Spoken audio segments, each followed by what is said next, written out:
신약성경 107쪽 누가복음 9장 28절에서 36절 한 절씩 교독하도록 하겠습니다. 제가 먼저 한 절 읽어 올리겠습니다.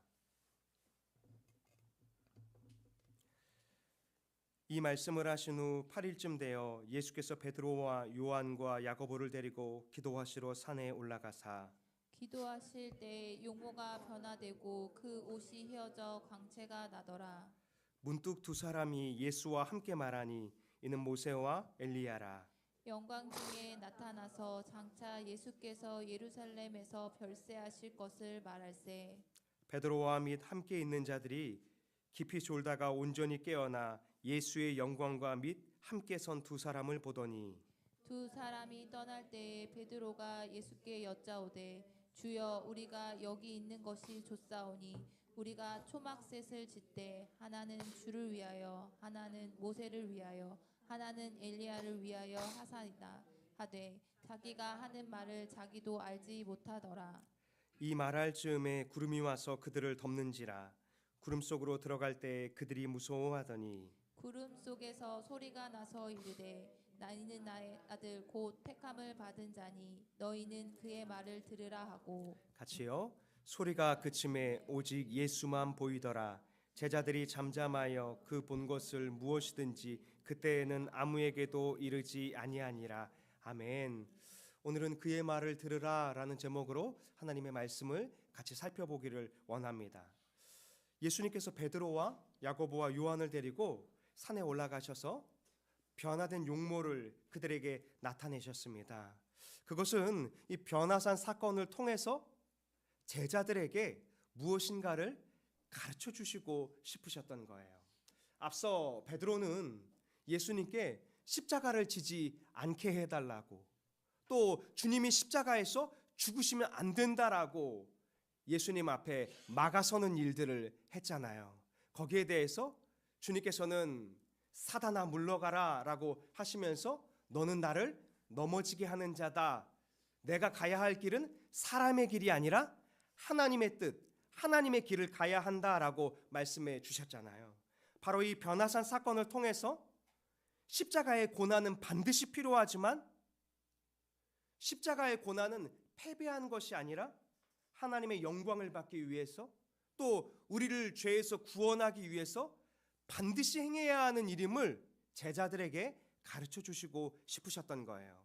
28절은 이 말씀을 마치신 후에라는 것으로 시작합니다.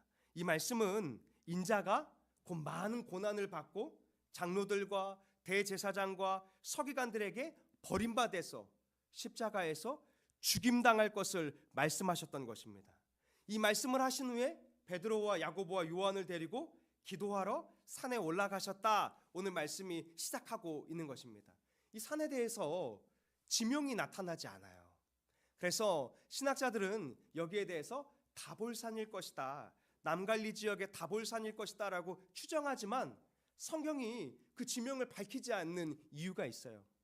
어느 산이냐가 중요한 것이 아니라 지금 이 변화산 사건의 초점은 오직 예수 그리스도께만 있는 것입니다. 그래서 누가는 의도적으로 이 사건의 지명을 말하지 않고 예수 그리스도가 이 산에서 변화된 모습을 통해 하나님이 영광을 받으셨다, 그것을 주목하게 하는 것입니다. 그런데요, 이 사건에 앞서서 제자들과 예수님이 산에 오르셔서 무엇을 하셨습니까? 기도하셨잖아요. 그런데 18절에서도 십자가 고난에 대해서 비로소 나타내시기 전에 뭐부터 하셨죠? 기도하셨죠. 주님은 하나님의 뜻을 이룸에 있어서, 십자가의 고난을 나타내심에 있어서, 하나님의 영광을 받으심에 있어서 항상 기도하셨음을 누가는 우리에게 가르쳐주고 있어요. 그러면서 우리가 십자가의 길을 갈 수 있는 것, 하나님의 뜻을 붙들고 믿음의 선한 씨름을 할 수 있는 것, 그것은 하나님 앞에 서서 하나님과 믿음의 기도의 씨름을 해야 하는 것이다 라고 나타내고 있는 것입니다. 29절에 보면 기도하실 때 용모가 변화되고 그 옷이 휘어져서 광채가 났다라고 설명하고 있어요. 마태복음은 그들 앞에서 변형되사 그 얼굴이 해같이 빛났다, 옷이 빛과 같이 휘어졌다라고 말하고 있습니다.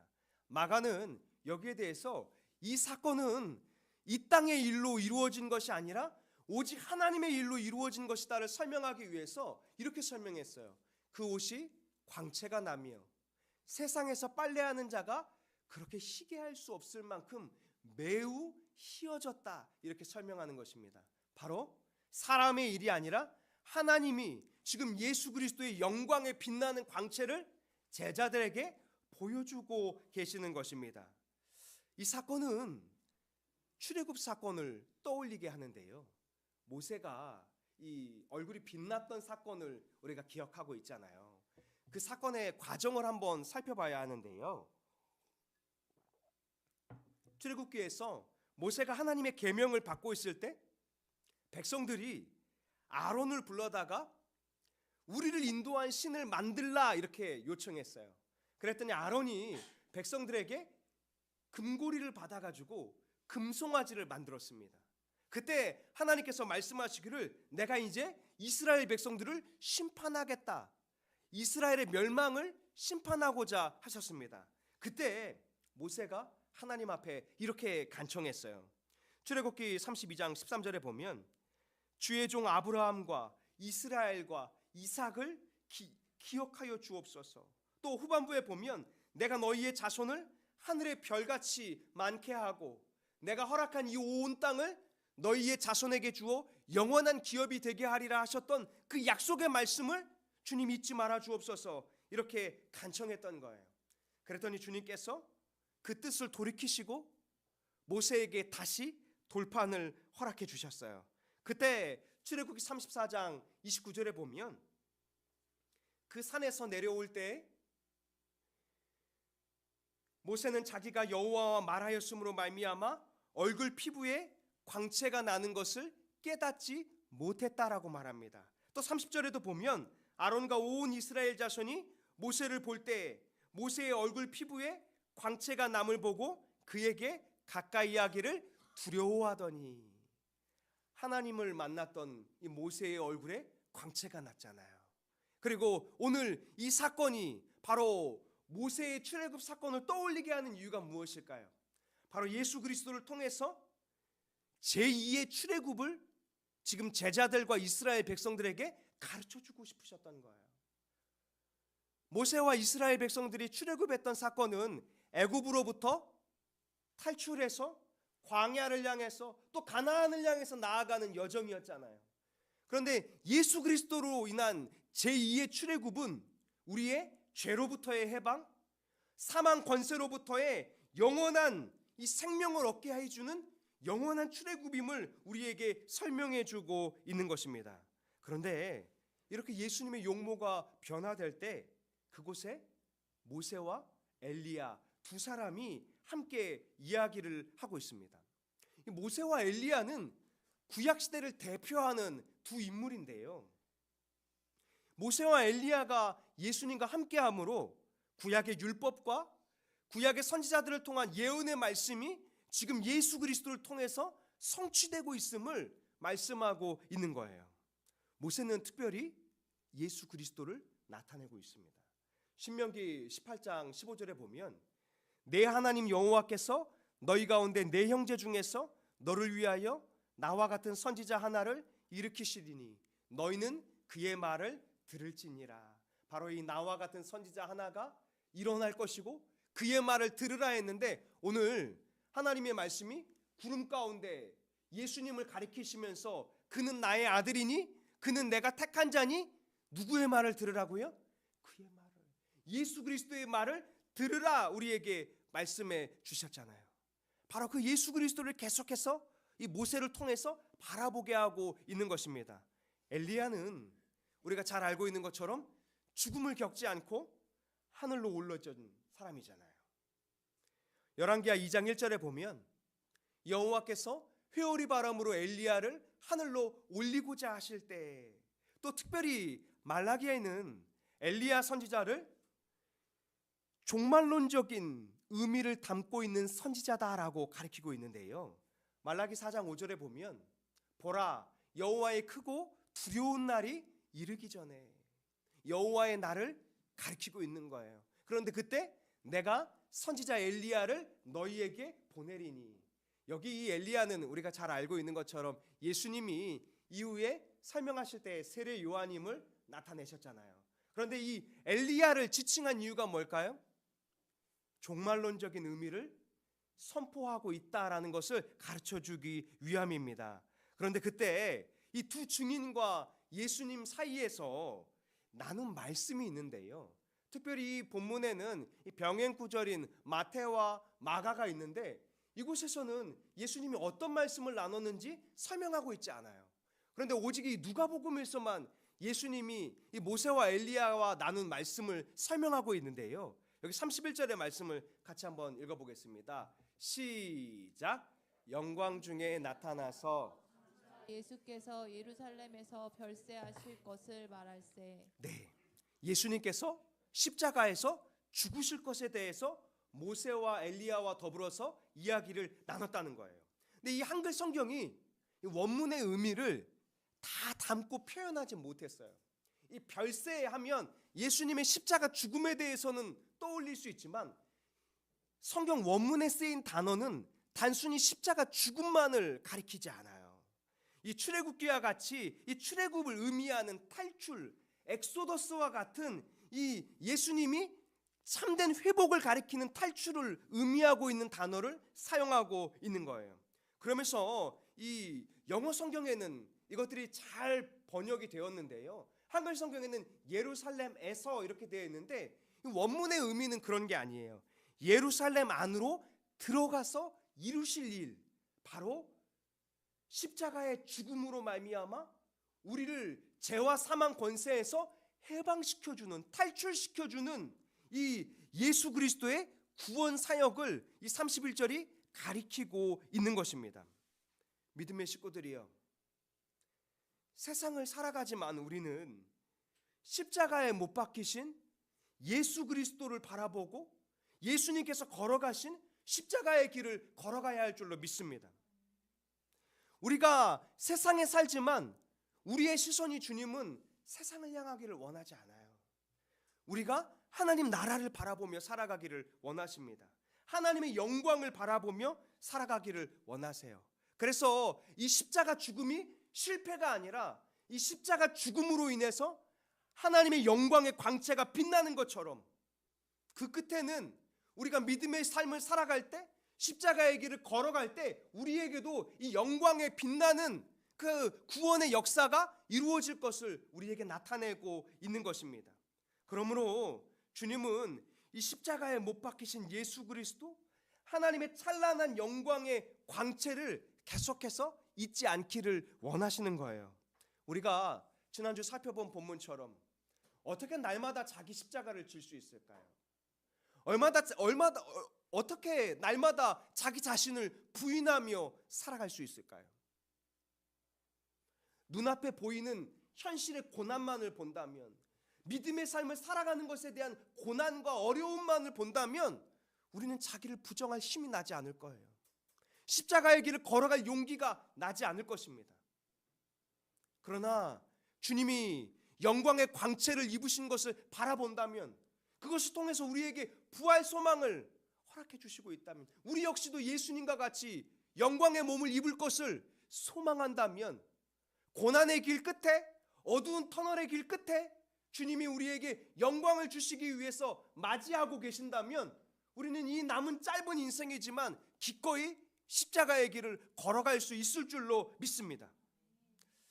베드로와 야고보와 요한이 32절에 보면 깊이 졸았다 이렇게 표현하고 있어요. 이 말씀은 십자가에 지시기 전에 예수님께서 겟세마네 동산에서 기도하실 때 베드로에게 하셨던 말씀을 떠올리게 합니다. 마태복음 26장 40절의 말씀인데요.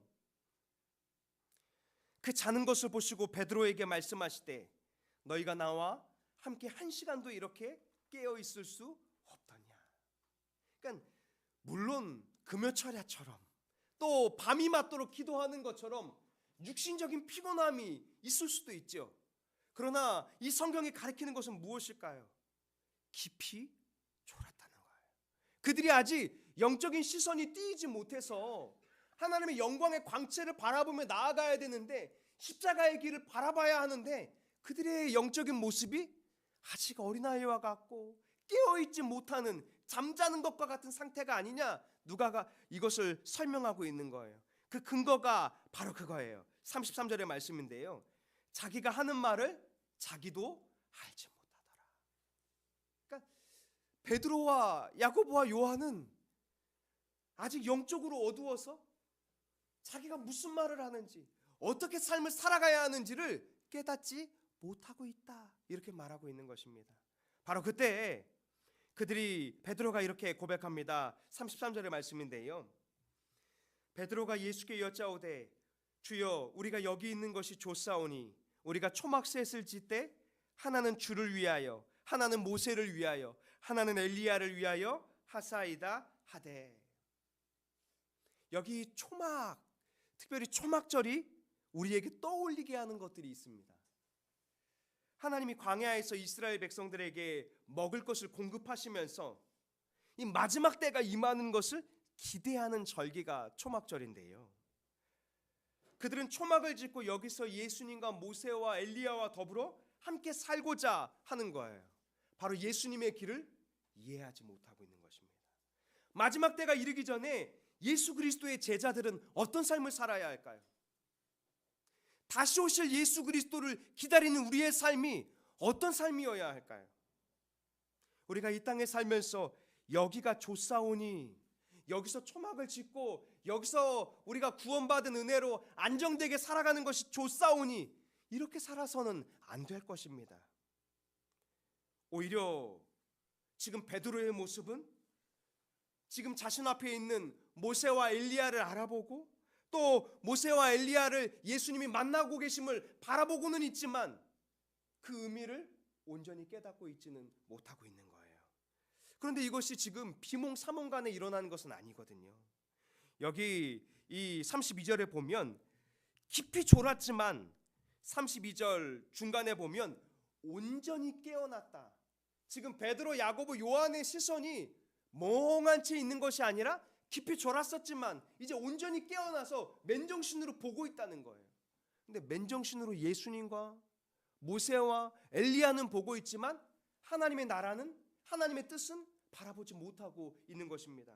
우리가 신앙생활을 하면서 우리가 믿음으로 살아간다, 믿음으로 살아가고자 애쓴다라고 말하지만 우리가 우리에게 복음을 깨닫게 하여 주시고 예수 그리스도를 믿게 하신 이유를 깨닫지 못한다면, 세상을 살아가는 것에 급급한다면 우리는 예수님의 길과 예수님의 시선에 아직 눈을 맞추고 있지 못한 것입니다.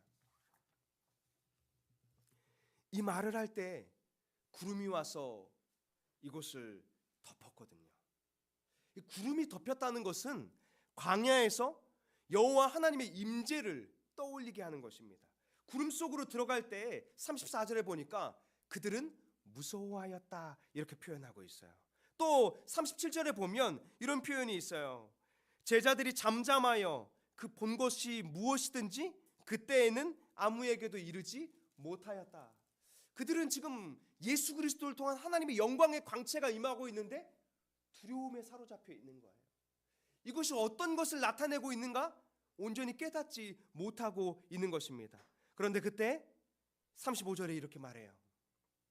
구름 속에서 소리가 나서 이르되 이는 나의 아들 곧 택함을 받은 자니 너희는 그의 말을 들으라 하고.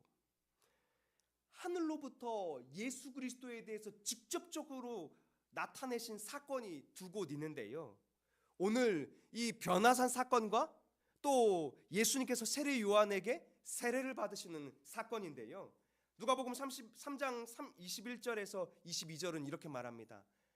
예수도 세례를 받으시고 기도하실 때에 하늘이 열리며 성령이 비둘기 같은 형체로 그의 위에 강림하시더니 하늘로부터 소리가 나기를 너는 내 사랑하는 아들이라 내가 너를 기뻐하노라 하시니라.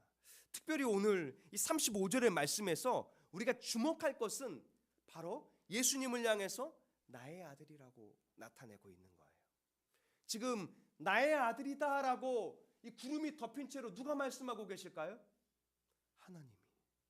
여호와 하나님께서 예수 그리스도께서 나의 아들이고 또 내가 택한 자다, 나에게 택함을 받은 자다, 이렇게 말씀하고 있는 거예요. 그러면서 내가 택한 나의 아들 예수 그리스도는 내가 기뻐하는 자다. 그러니 너희는 그의 말을 들을지어다 라고 주님이 가르쳐주고 계신 것입니다. 베드로와 제자들의 인간적인 생각을 내려놓고 예수님께서 말씀하시는 십자가 죽음과 십자가 부활과 하나님 나라에 대해서 순종함으로 그의 말을 들으라 라고 말씀하는 것입니다. 이 산에서 초막을 지을 것이 아니라 예수 그리스도께서 걸어가신 골고다와 같은 십자가의 길을 걸어가라 라고 말하는 거예요. 베드로후서에서 베드로는 훗날 이렇게 고백을 했어요. 베드로후서 1장 17절인데요.